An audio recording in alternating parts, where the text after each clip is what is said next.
Hello. In this video, you will learn how to create a multilingual wrapper in Articulate Storyline. To start, go to the Insert tab, insert two rectangular buttons, and align them centrally.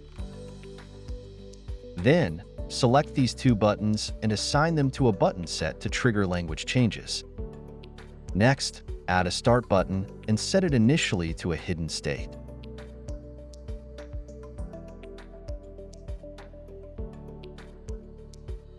Add triggers to the button and change the state of the Start button to normal when any one language is selected. Create a text variable, which you can name anything. We'll call it language here.